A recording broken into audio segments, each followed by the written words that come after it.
성부와 성자와 성령의 이름으로 아멘. 예수님과 어머니 하나 되신 성심을 통해 아버지 뜻 안에서 기도드립니다.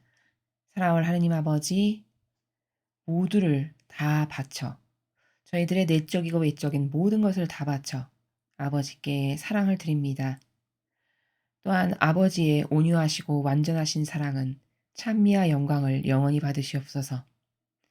아무도 올바르게 아버지의 권리를 인정해 드리거나 또 아버지만이 받으셔야 될 그 사랑을 드리지 못한 그 모든 죄악을 회개하고 뉘우치고 반성하는 마음으로 배상과 보석을 드리는 마음의 나라에서 예수님과 어머니의 정신과 가르침과 모범으로 사랑을 드리오니 아버지 너그러이 받아주시옵소서.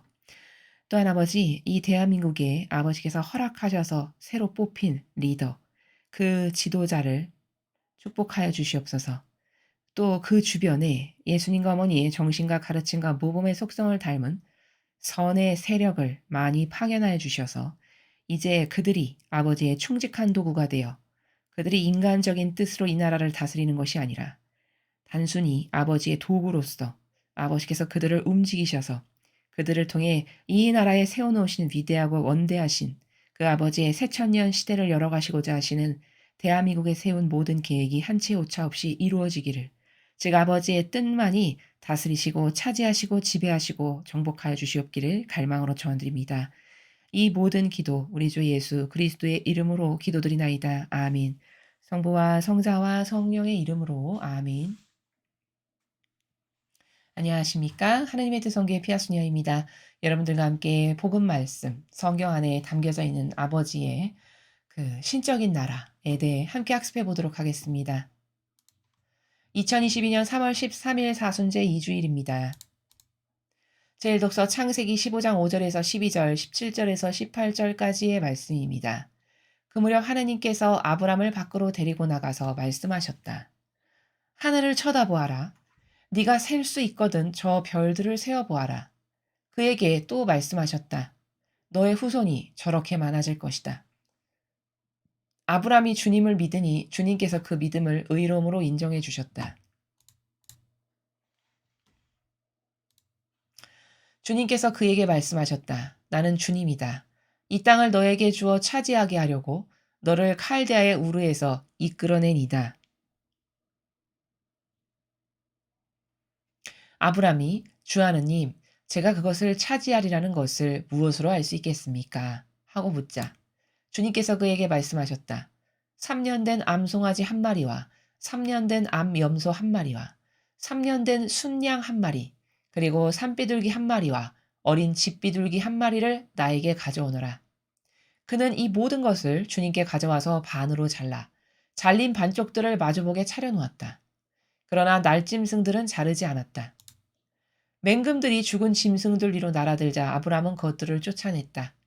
해질 무렵 아브람 위로 깊은 잠이 쏟아지는데 공포와 짙은 암흑이 그를 휩쌌다. 해가 지고 어둠이 깔리자 연기 뿜는 화덕과 타오르는 횃불이 그 쪼개놓은 짐승들 사이로 지나갔다. 그날 주님께서는 아브람과 계약을 맺으시며 이렇게 말씀하셨다. 나는 이집트 강에서 큰 강, 곧 유프라테스 강까지 이르는 이 땅을 너의 후손에게 준다. 주님의 말씀입니다. 하느님 감사합니다.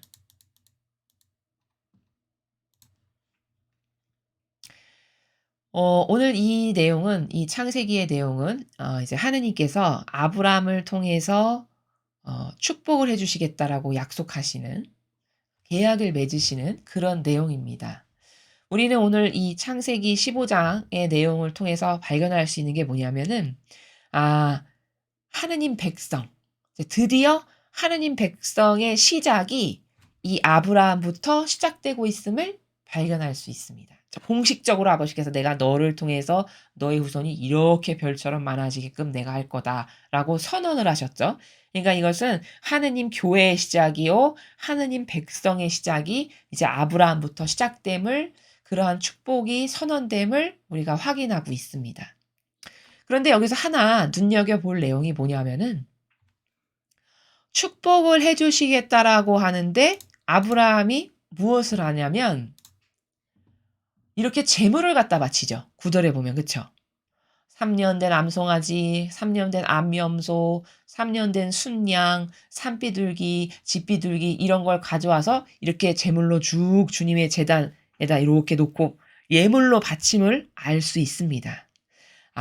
여기서 그러면 확인할 수 있는 중요한 관점이 뭐냐면요. 이게 청원 예물이라는 거예요. 청원 예물이 그러니까 다시 말하면 내가 주님께 뭔가를 축복을 청하거나 어떤 은총을 청원 드릴 게 있죠. 그러면 그 청원이 저에게 합당한 것이 되도록 저는 이런 희생을 먼저 내어 드립니다라는 나라에서 이렇게 청원 예물을 먼저 바쳐 드리는 겁니다, 받기 전에. 그게 원리임을 오늘 요 일독서에서 발견할 수 있는 거예요. 같은 원리가 복음에서도 나오는데요. 그 예수님이 성전에 봉헌되실 때 그때 성모님도 무엇을 하셨냐면 예수님만 그냥 가서 축복해 주세요 이렇게 하시지 않았고요. 비둘기 한 쌍을 함께 봉헌 드리죠. 성경에 보면. 그것도 성모님께서 왜 그렇게 하신 거냐. 그냥 괜히 그냥 하나 더 하면 좋지 이렇게 하신 게 아니고요. 제가 누누이 말씀드리지만 성경에 나오는 모든 것은 그렇게 인간이나 무질서하게 이랬다 저랬다 규칙 없는 것으로 막 하지 성경은 그런 게 단 한 구절도 없어요. 인간이 그 의미를 깨닫지 못해서일 뿐이에요. 성모님께서 그렇게 하신 건 그 신적 법칙 질서에 근거해서 그렇게 하시는 거거든요. 그럼 그거는 왜냐하면 저는 이렇게 아버지가 이 인류에게 선물로 주신 이 아들, 이 예수 그리스도를 아버지께 축복해 주십사고 봉헌드립니다라는 그 은총을 받으려고 하시기 전에 먼저 그 은총이 합당하게끔 저는 이런 희생을 아버지께 먼저 봉헌드리겠습니다 해서 비둘기 한 쌍을 어머니도 봉헌드렸음을 우리가 확인을 해요. 여기도 마찬가지라는 거예요. 아브라함이 내가 앞으로 너의 민족을 축복해서 이렇게 별처럼 많아지는 민족이 되게 해 주마. 엄청난 축복이잖아요. 아버지께서 주시겠다라고 하는. 근데 저는 그거를 어떻게 알 수 있겠습니까? 이렇게 물어보니까 여쭈어 보니까 아버지께서 그러면은 그 축복이 너에게 합당해지게끔 너는 이런 동물 가지고 와서 나에게 청원 예물로 바치거라. 이런 말씀을 지금 9절에서 이렇게 하시는 거다라는 거야. 숨겨져 있는 아버지의 그 의지의 나라가. 이해되시죠? 그래서 여러분이 이런 성경의 원리들을 보면 내가 뭐 어떤 특별히 큰 것을 청원 드릴 게 있다. 예를 들어서 뭔가 이것은 반드시 이렇게 되지 않으면 안 되는 아주 갈망으로 갈급하게 청원 드리는 게 있다. 그러면 그런 것일수록 더 청원 예물을 드리는 것이 이 성경에 근거한 법칙이다라는 겁니다. 근데 이 신자분들 특히 이 로마 가톨릭의 신자분들에게서는 어 뭔가 받으시고 나면은 예물을 드리는 것에 대한 의식은 있으신데 뭘 청원 드리기 전에 먼저 희생으로 내어 드리는 청원 예물에 대한 그런 개념은 잘 없으세요. 그게 인제 교회가 가르치질 않아서 그런 것인데 성경에 근거하면 이렇게 내가 큰 것을 뭔가를 청원 드리겠으면 그 이전에 저는 이것을 받기에 합당할 수 있도록 이렇게 먼저 희생을 드립니다 하고 청원 예물을 이렇게 드리더라는 거죠. 이게 진리의 법칙이라는 거예요. 여기 아브라함도 그랬고 성모님도 그러하셨다라는 거예요. 똑같은 원리 복음에도 또 나와요. 어디 나오냐? 여러분 오병이어의 기적 아시죠? 그게 뭘 말하는 거냐면은 그 많은 사람을 먹이기에 예수님께서 능력이 부족해서 그 "어디 먹을 거 없냐? 갖고 있는 거 없냐?" 해서 물어보셔서 그게 뭐 꼭 있어야만 그런 기적이 펼쳐질 수 있어서 하신 게 아니에요. 결단코 그게 아닙니다. 전지전능하신 분이신데 그런 거 없어도 얼마든지 먹이실 수 있어요. 근데 왜 굳이 "너희가 뭐 갖고 있는 게 없냐?" 해서 물어보셔서 물고기랑 빵을 갖고 오게 하셨을까? 그것은 그 원리, 그 숨겨져 있는 내포적인 근원적 원리가 뭐냐면은 그렇게 "너희가 아버지가 이런 엄청난 은총을 주시기에 합당할 만큼 먼저 희생을 바쳐라." 라는 거예요. 그래서 그것이 누룩이 되게 해서 그 물고기 2마리 빵 5개 5천 명을 먹이기에는 너무나도 아주 별것 아닌 누룩이죠. 그쵸? 근데 그 누룩 그러나 내어 놓는 거니까 희생이죠. 그래서 그 누룩의 희생을 통해서 그것을 부풀려서 그들이 그 은총을 받기에 합당해지라고 먼저 네가 희생으로 가지고 있는 걸 내어놓으라라고 하는 그 관점의 나라에서 그렇게 말씀을 하신 거고 그것을 통해서 누룩으로 부풀리셔서 먹이신 거다라는 겁니다. 그러니까 엄밀히 말하면 그것도 그 수많은 군중이 아버지로부터 은총을 받기에 합당해질 수 있도록 희생이 요구가 된 거고 그 희생에 누군가가 그 군중 중에 한 명이 반향을 해가지고 아버지께 희생을 바쳐드린 거죠. 그래서 그것을 통해서 그 은총을 받은 똑같은 원리라는 거예요. 그래서 우리가 여기서 하나 발견해야 되는 거는 오늘 일독서에서는 아버지가 이렇게 엄청난 위대한 축복을 주셨는데 그 축복을 받기에 합당한 영혼이 되게끔 하시려고 이런 희생을 바치게끔 하시더라. 이것이 바로 어떤 원하는 것이 있으면 그것 이전에 희생을 바치는 청원 예물이구나. 오늘 그 원리를 여기서 하나 발견할 수 있습니다. 자, 계속해서 복음 말씀 보시겠습니다. 루카복음 9장 28절에서 36절까지의 말씀입니다. 주님 영광 받으소서. 그때 예수님께서 베드로와 요한과 야고보를 데리고 기도하시러 산에 오르셨다. 예수님께서 기도하시는데 그 얼굴 모습이 달라지고 의복은 하얗게 번쩍였다. 그리고 두 사람이 예수님과 이야기를 나누고 있었다. 그들은 모세와 엘리야였다. 영광에 쌓여 나타난 그들은 예수님께서 예루살렘에서 이루실 일, 곧 세상을 떠나실 일을 말하고 있었다. 베드로와 그 동료들은 잠에 빠졌다가 깨어나 예수님의 영광을 보고 그분과 함께 서 있는 두 사람도 보았다. 그 두 사람이 예수님에게서 떠나려고 할 때 베드로가 예수님께 말하였다. 스승님, 저희가 여기서 지내면 좋겠습니다. 저희가 초막 셋을 지어 하나는 스승님께, 하나는 모세께, 또 하나는 엘리야께 드리겠습니다.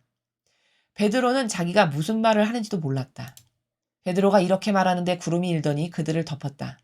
그들이 구름 속으로 들어가자 제자들은 그만 겁이 났다. 이어 구름 속에서 이는 내가 선택한 아들이니 너희는 그의 말을 들어라 하는 소리가 났다. 이러한 소리가 울린 뒤에는 예수님만 보였다. 제자들은 침묵을 지켜 자기들이 본 것을 그때는 아무에게도 알리지 않았다. 주님의 말씀입니다. 그리스도님 찬미합니다.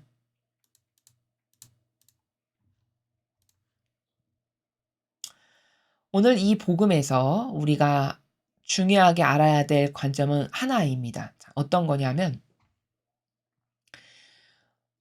지금 이 상황이 예수님께서 베드로와 요한과 야고보 제일 사랑하셨던 3명의 제자를 데리고 기도하시려고 이제 산에 따로 가신 거예요. 근데 기도를 하시는데 지금 변모 사건이죠. 지금 이 내용이 하얗게 변하신 것을 이제 이들이 보게 된 거죠. 이 제자들이. 근데 예수님이 기도하시는데 하얗게 변하시더니 모세와 엘리야가 나타나 가지고 막 이야기를 나누시는 이제 이런 광경을 제자들이 보게 된 거죠. 근데 이제 자고 있다가 눈을 뜨니까 그런 광경을 보게 된 거예요. 그러니까 얼마나 깜짝 놀랐겠어요. 이 베드로와 야고보와 요한이. 그러니까 베드로가 당황은 했고 자다 일어났는데 눈앞에 펼쳐진 거는 이게 환시야, 꿈이야, 생시야 이제 분간 안 가는 이런 어리둥절한 상태. 이런 상태에서 무슨 말을 해야 될지도 모르고 멋쩍기도 하고 두렵기도 하고 이런 상황이에요, 지금 상황이. 그러니까 갑자기 예수님을 위한다고 자기 딴에는 스님, 제가 여기서 지내면 좋겠습니다. 막 이렇게 하얗게 변모되고 막 좋고 아름답고 황홀하고 멋있거든요. 그러니까 저희가 여기서 지내면 정말 좋겠습니다. 제가 집을 지어 드릴게요. 하나는 스님께 드리고요. 여기 계신 모세께도 드리고 하나 엘리야께 제가 이렇게 세 채를 져가지고 여기서 지내면 정말 좋겠습니다. 이런 말을 해요. 근데 여기 보면 이렇게 말씀하시죠. 무슨 말을 하는지도 모르고 베드로는 그냥 튀어나오는 대로 말을 하는 거예요. 당황했고 경황도 없고 이런 건 생전 처음 봤고 이런 상황이다 보니까.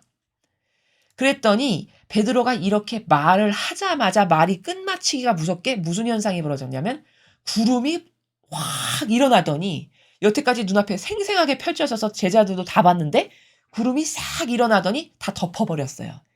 이게 무슨 상황이냐면 베드로가 그런 인간적인 말을 끝나기가 무섭게 구름이 나타나더니 베드로와 제자들이 살아가는 이 차원과 예수님이 모세와 엘리야가 말씀하시는 저 천상 차원의 나라를 싹 갈라버린 거예요. 덮어버렸다는 거는. 분리시킨 겁니다, 구름이. 그러니까 또 덜컥 겁이 났겠죠. 지금 다 처음 보는 광경 가운데에서 이 제자들은 인간적인 것밖에 없는 사람들인데 얼마나 놀라겠어요. 그래서 다 싹 다 덮어버리고 가려버린 거예요. 그리고 말소리만 들려요. 이는 내가 선택한 아들이니 그의 말을 들어라. 이렇게 하고서는 말씀이 끝나니까 구름이 싹 거치면서 이제 모세와 엘리야는 다 사라지시고 예수님만 딱 계시는 이런 상황이거든요. 지금 벌어지는 상황이. 근데 여기서 우리가 오늘 배워야 될 게 뭐냐면 지금 베드로가 여기 갑자기 자다가 일어나 가지고 눈앞에 저런 멋들어진 광경이 펼쳐지니까 "스님 제가 여기서 집 지어 드릴 테니까 여기서 우리 살아요." 이게 여러분 인간적으로는 이게 베드로가 아무 문제가 없는 말을 한 것처럼 보이잖아요. 오히려 '아유 베드로는 진짜 예수님을 사랑했나 보네. 저렇게 집까지 지어 드린다 그러네. 참 진짜 많이 사랑했구나.' 오히려 이렇게 생각할 거라는 거예요. 근데 이게 지금 영적으로는 뭐 한 거냐면 베드로가 진로방해한 거예요, 진로방해. 영적으로는. 왜 축구 이렇게 하다 보면은 이쪽 우리나라 선수가 막 단독 드리블하면서 골을 막 세차게 몰고 갔어서 막 몇 미터 전, 몇 미터 전, 골 넣기 직전이다. 근데 상대 선수가 와서 태클을 싹 걸어버리면 흐름 딱 끊어버리고 진로방해 되죠. 그러면서 맥 다 빠지고 다 끊어지게 되잖아요. 바로 요게 진로방해죠. 지금 영적으로는 베드로가 그 영적 나라의 향기로 가득한데 자기 안에서 훅 올라오는 인간적인 말 한마디 싹 내뱉음으로써 진로방해 버려 가지고 구름이 확 가려버린 거예요. 이해가 되십니까? 구름이 확 가려버린 건 무슨 상황이냐면 섞일 수 없다 이거예요. 이 역겨운 인간의 차원의 나라와 이 예수님이 지금 엘리야와 모세와 말씀하시는 이런 천상의 차원은 도저히 섞일 수 없다 해서 구름이 천상의 나라에서 확 내려오셔서 덮어버리신 거예요. 갈라버리신 겁니다. 이런 상황이에요 이게. 그러면 아니 뭐 그렇게 베드로가 잘못을 했다라고 그렇게 구름으로 갈라버릴 만큼 그리고 이 복음 말고 다른 데는 예수님께서 "이 사탄아 물러가라. 너는 하느님의 일은 생각하지 않고 인간의 일만 생각한다." 이렇게 혼나는 것도 있죠. 요 케이스에서 바로 그게 뭐냐. 그걸 보면은 '야 예수님은 진짜 너무하시다. 아니 베드로가 얼마나 무안했을까. 나쁜 말 한 것도 아니고 세상에 무슨 누구 욕을 하길 했나. 예수님 집 지어 드린다라고 했다가 웬 날벼락을 맞았네.' 이렇게 생각할 수 있어요. 근데 그거는 자연법에 살아가는 인간이 봤을 때나 그러한 것이고 영적 차원으로는 지금 한참 막 영광에 쌓이고 막 대화를 나누시고 근엄하게 신적인 차원의 나라가 막 펼쳐지는데 거기다가 초친 거랑 똑같아요. 베드로가 지금 이런 말 한 게. 진로방에서 흐름 확 끊어버린 거랑 똑같은 겁니다. 그러니까 예수님이 "이 사탄아 물러가라." 이렇게 말씀하신 거예요. 즉 그 인간적인 나라 베드로의 그 마음 안에 있는 인간적인 물론 착한 거죠. 물론 사랑 아니라고 말할 수 없어요. 그러나 그것마저도 다 인간적인 자기 정서, 기호, 경향의 나라에서 발로된 걸로 뭔지도 모르고 말한 거죠. 베드로가 한 행위가. 그게 육적 차원으로 봤을 때는 예수님을 사랑한 거라고 보여지나 영적 차원 본질적인 나라에서 봤을 때는 무조건 아버지의 뜻을 이루는 게 가장 먼저이셨던 예수님에 반해 베드로는 그런 차원이 전혀 없어요. 지금 여기 전무예요.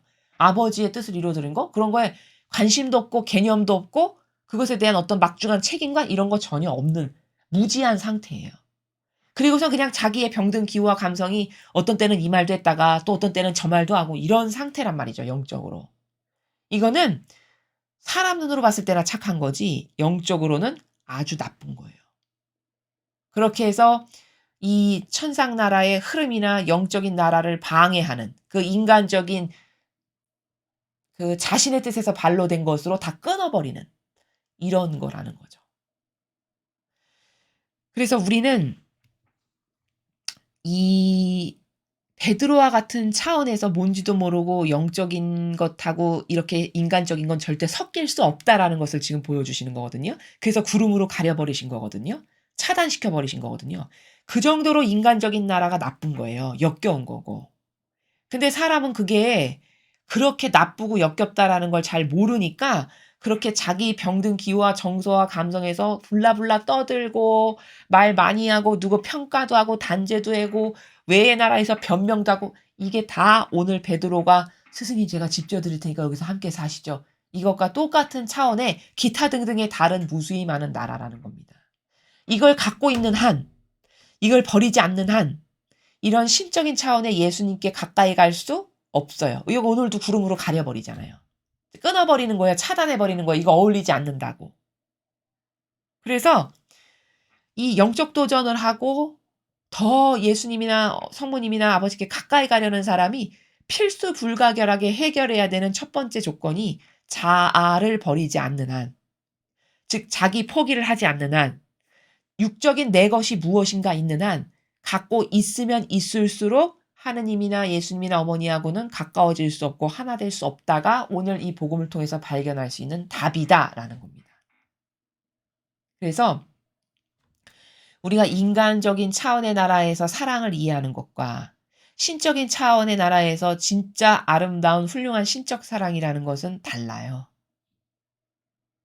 이 베드로가 말한 게 자신의 수준에서는 물론 예수님을 사랑해서 그분을 위해 드리려고 저렇게 말했다라고 이유를 말하겠지만 그러나 그 모든 것은 다 자아에서 발로된 그것이 무엇이건 아무리 대단하고 위대해 보이는 것이라 할지라도 그것은 다 누룩이 들어있는 역겨운 것이다.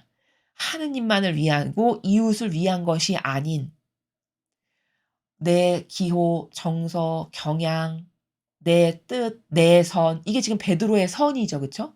내 선 이런 것을 추구하는 것은 다 악이다 라는 것을 오늘 이 복음에서 발견할 수 있습니다.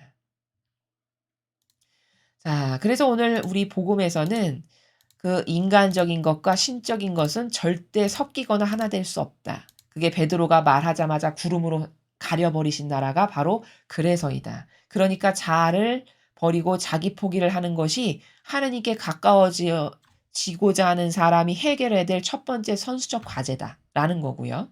그리고 일독서를 통해서는 아브라함이 교회의 시작, 하느님 백성의 시작인데 그 축복을 거저 주시질 않더라 아버지는 어떤 것도. 그러니까 네가 그 축복을 받기에 합당할 청원 예물을 먼저 이런 걸 가져오렴 해서 아브라함이 준비해서 이런 거 동물 뭐 비둘기 새 이르기까지 다 이렇게 준비해서 청원 예물로 내어 드리죠. 그 희생이 들어가야 그 은총을 받기에 합당해진다는 거예요. 그럼 결론적으로 말하면 이건 아버지를 위한 게 아니라 그 예물은 나를 위한 거네요. 왜? 내가 그러한 은총을 받기에 합당한 영혼이 되게끔 하시려고 그걸 요구하시는 거지. 아버지가 좋아지시려고 아버지가 드시려고 그것을 가져와라. 그렇게 말씀하신 게 아니라는 거예요. 이런 청원 예물에 대한 개념이 성도들에게는 희박하다. 그러나 내가 아버지께 큰 것을 어떤 필수불가결하게 나에게 꼭 필요한 것을 청해야 되는 일이 있다면 그러면 그럴수록 그런 희생이 반드시 들어가야만 그 은총을 받기에 합당하다는 게 영적인 원리다. 이것을 우리가 발견할 수 있었습니다. 이상으로 2022년 3월 13일 사순제 2주일 복음에서를 마치겠습니다. 감사합니다.